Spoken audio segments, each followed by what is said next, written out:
Hey everyone, it's technology expert Burton Kelso here with another tech tip to help you get the most out of the technology in your life. Today we're talking about how to troubleshoot common issues that occur with your MacBook. Have to grab this thing here. Love my MacBook. I'm showing a reflection of everything, but there we go. Um, 2011, really haven't had any problems with it, but from time to time, you do have issues with your MacBook, so it's important to know what things you can do in order to make sure that your MacBook is up and running. To my Apple friends, you're all familiar with this interface. It's Mavericks running on a Mac Mini, but as you can see on my MacBook, I was running Catalina, or I am. But again, things occur with the MacBook, and there are some quick things that you can do to help troubleshoot most common issues that you have with your MacBook. So without further ado, let's take a look at some of those solutions.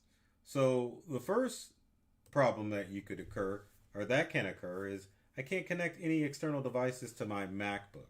External devices as in hardware that you would plug into your MacBook.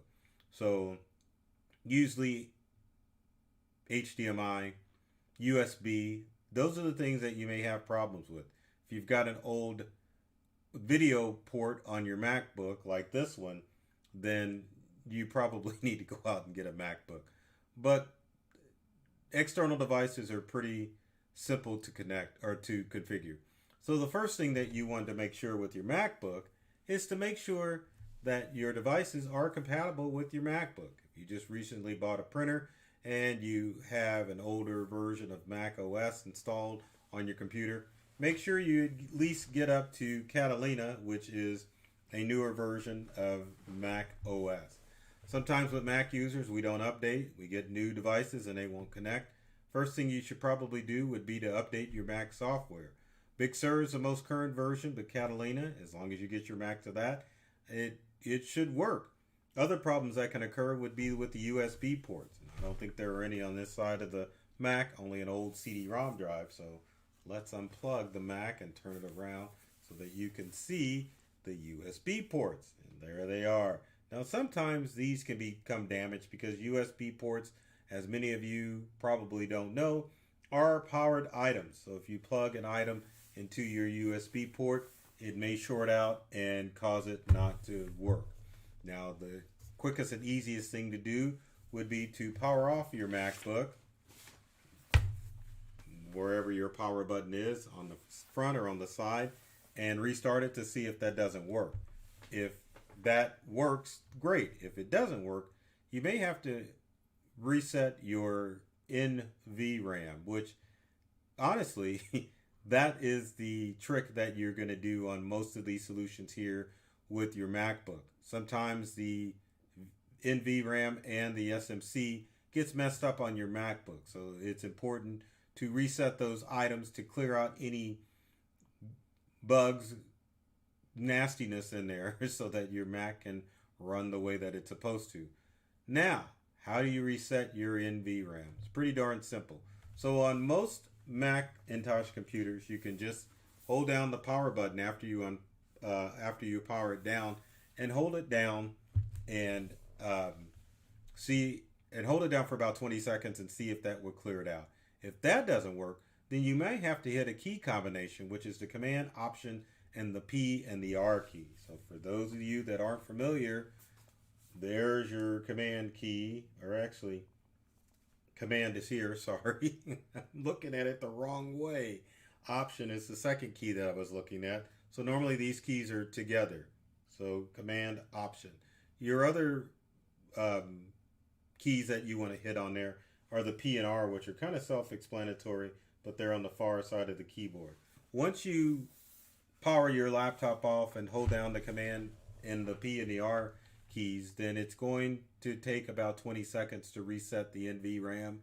Once you do that, you can just power on your Mac and hopefully your devices will connect.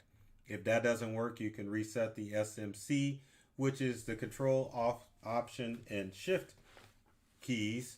So Control, Option, and then Shift. Once you shut down your laptop, hold those keys down for about a good 20 seconds, you should be able to power on your Macintosh computer and get access to those devices. But again, before you reset the NVRAM and the SMC, make sure that you go through and find out if those devices are compatible with your MacBook before you try plugging them in.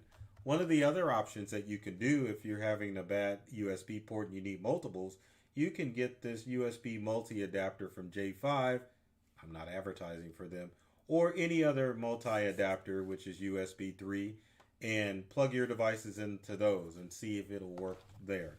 Now, I will tell you most printers will have to work if you're going to connect with a USB cable directly to the USB port. Some printers will allow you to connect with a hub or external hard drives, but try resetting the NVRAM and the SMC to make sure that your devices are going to connect the way that it's supposed to. So our next tip or next problem that we're occurring with our MacBook is, why is my MacBook only showing a blank screen? That's a good question. I could tell you that you need to hit the NVRAM and the SVRAM, but sometimes the display doesn't show up after a major OS update. So go ahead and restart your MacBook and see if that will bring the display on. Now, if you have a spare monitor available with your MacBook, one of the things that you can do is plug your MacBook into an HDMI cable and plug it into another monitor to see if the MacBook display will show up on your HDMI connected monitor. If it does, then that probably means that the display port or the display monitor, or I should say the monitor. I don't know why I'm trying to think of a fancy word for that. But anyway, the display is messed up on your Mac and you probably need to replace the display. Now, unfortunately, Mac displays are not cheap. To replace a display on a MacBook, you are probably looking between $700 to $800 to replace the display. So it is of note that if you do have a MacBook, that you need to treat it like a baby to make sure that anything doesn't happen to your MacBook. Because a sudden drop or a surge of electricity can definitely ruin your MacBook and put you on the market for either getting it replaced or getting it repaired. So, number 3 is, why is my camera quality on video streaming services bad? Well, that could be a multitude of things, but first, you need to check your internet connection to make sure that you have decent internet speeds. My favorite site to go to check internet speeds is speedtest.net. And let's see if we can pull that up here so that you can take a look at it. But speedtest.net is a great website that I talk about on my tech tip videos to make sure that you can check your internet speed to see if it's running the way it's supposed to.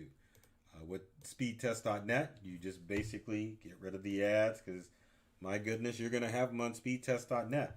Once you pull up Speedtest, you can click on Go, and it will tell you how fast your internet speed is. Now, funny thing on this ad here, it was suggesting your internet speed could be the cause of your poor video. But anyway, if you click on Go on speedtest.net, it definitely will run a test to make sure that your internet speed is decent. And you should be pulling about 50 megabits per second to get rid of any problems with horrible video quality on internet.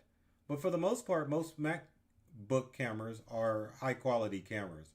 Not as good as some of the desktop models out there or some of the standalone webcams that you have available.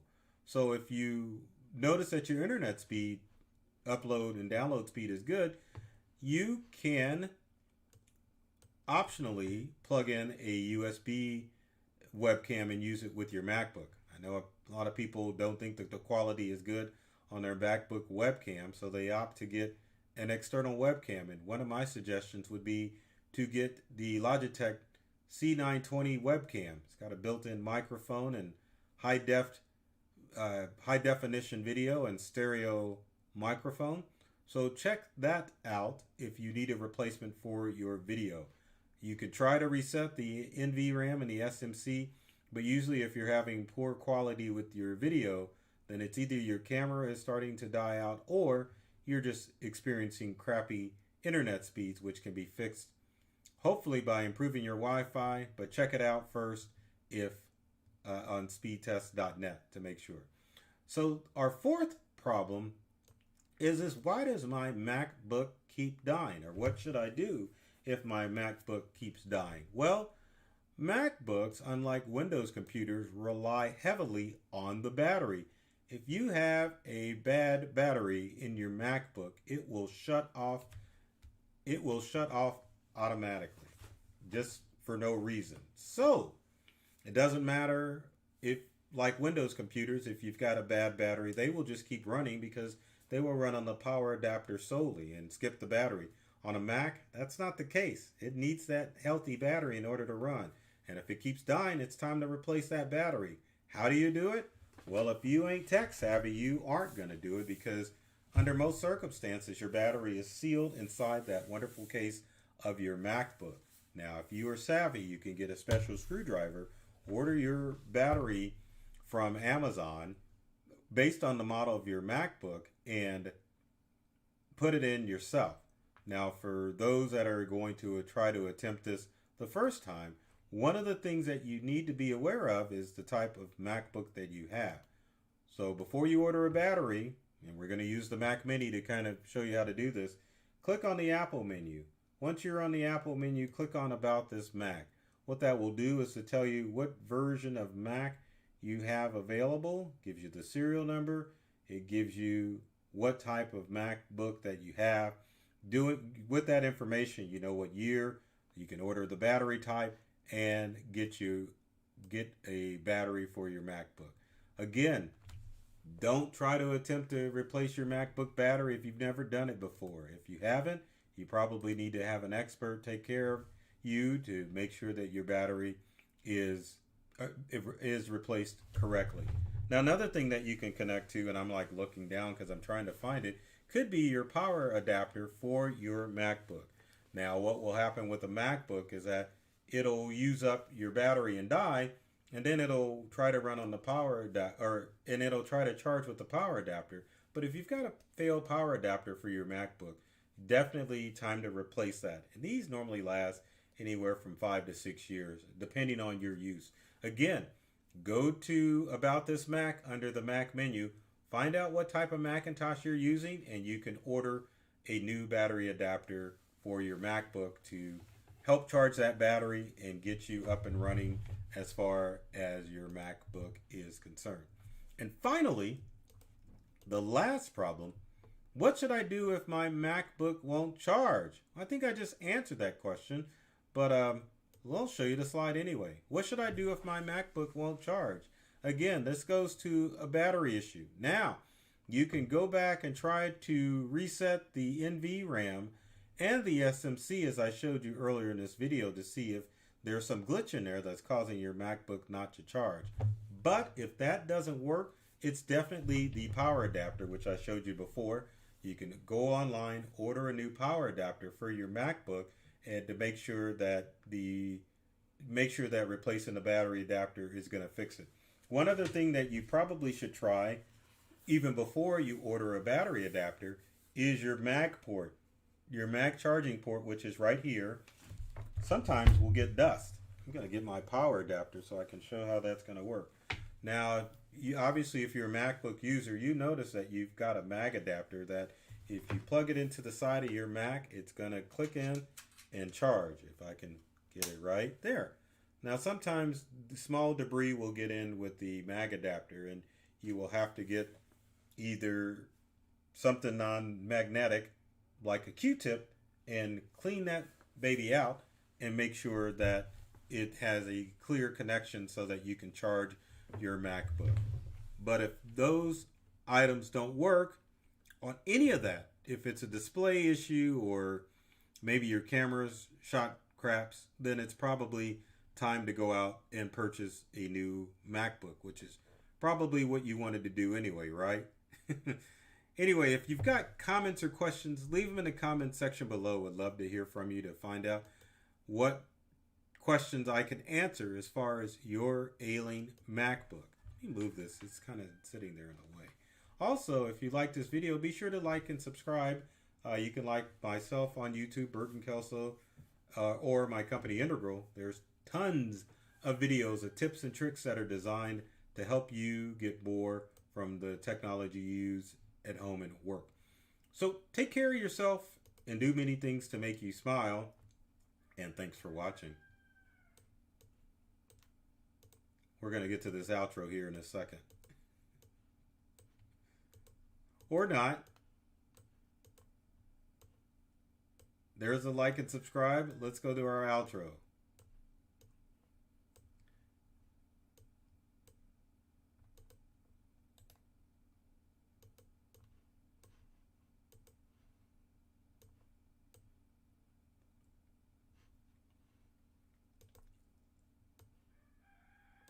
Finally.